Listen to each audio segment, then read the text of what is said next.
Greetings dear friends. Students, मैं मान के चलता हूं कि आपकी थ्योरी पेपर्स के एग्जाम्स की तैयारी बहुत अच्छी चल रही होगी। इस बार आपके जो अब एग्जाम्स होंगे उसमें सीबीएमई बेस्ड एग्जाम पैटर्न रहेगा, जिसमें कि 2 लॉन्ग क्वेश्चंस होते हैं जो 20-20 नंबर के होते हैं और वो केस सिनेरियो बेस्ड होते हैं। केस सिनेरियो बेस्ड मतलब एक पेशेंट के बारे में कुछ जानकारी दी जाएगी और उसके हिसाब से आपको डायग्नोसिस सही पकड़ना है और फिर उसका सही से ट्रीटमेंट लिखना है।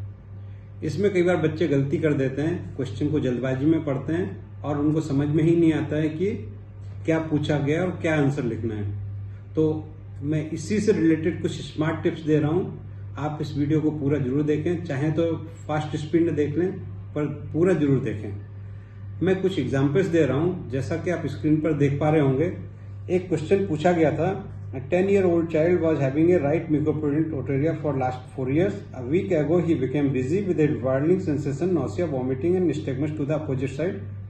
3 days later, he became feverish, irritable, and continuously crying, apparently from severe headache. Also, he had some neck rigidity. अब जैसे ही neck rigidity वर्ड पकड़े आप समझ जाएं कि ये कॉम्प्लिकेशंस के बारे में बात हो रही है। और ईयर में सीएसएम कॉम्प्लिकेशंस जिसमें होते हैं वो यूजुअली एटिको-एंटरल टाइप ऑफ सीएसएम की बात करते हैं। तो इसमें हम क्वेश्चन में पूछा जा रहा है कि एटिको-एंटरल टाइप ऑफ सीएसएम जिसमें कि कॉम्प्लिकेशंस हो रहे हैं, उसको आप आगे क्वेश्चन पूछा क्या है, what is the most likely diagnosis, write the aetiopathogenesis of this condition, write the laboratory investigations and write a note on various modalities of treatment.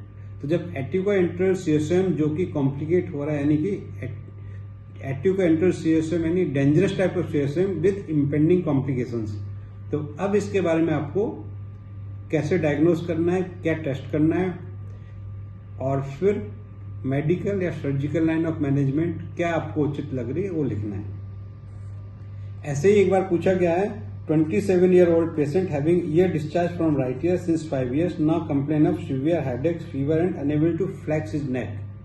Now unable to flex his neck इसका मतलब neck rigidity हो रही है और ये usually संकेत करता है कि मेनिंजाइटिस डेवलप हो रहा है और मेनिंजाइटिस यूजुअली एटिको-एंटरल टाइप ऑफ सीएसएम में होता है। तो आपको समझ जाना है कि एटिको-एंटरल टाइप ऑफ सीएसएम की बात कर रहे हैं, उसमें कॉम्प्लिकेशंस हो रहे हैं, तो आपको उसी का डायग्नोसिस, इन्वेस्टिगेशंस और ट्रीटमेंट लिखना है। कई बार ट्यूबोटिम्पेनिक टाइप ऑफ सीएसएम के बारे में पूछते हैं, उसमें उसके सिम्टम्स बताए जाएंगे कि आपको प्रोफ्यूज म्यूकोपस है, अपर रेस्पिरेटरी ट्रैक्ट इन्फेक्शन होता है, तब यह डिस्चार्ज बढ़ जाता है, मेडिकेशन देते हैं तो डिस्चार्ज कम हो जाता है या डिसीज कंट्रोल में आ जाती है। इसका मतलब वो ट्यूबोटिम्पेनिक के बारे में पूछ रहे हैं। कई बार बच्चे गलती करते हैं, लिखते हैं ट्यूबोटिम्पेनिक के बारे में और मेंशन साथ में कोलेस्ट्रोमा करते हैं। यूजुअली ट्यूबोटिम्पेनिक टाइप ऑफ सीएसएम में कोलेस्ट्रोमा डेवलप नहीं होता है। कोलेस्ट्रोमा एटिको-एंटरल टाइप ऑफ सीएसएम में होता है।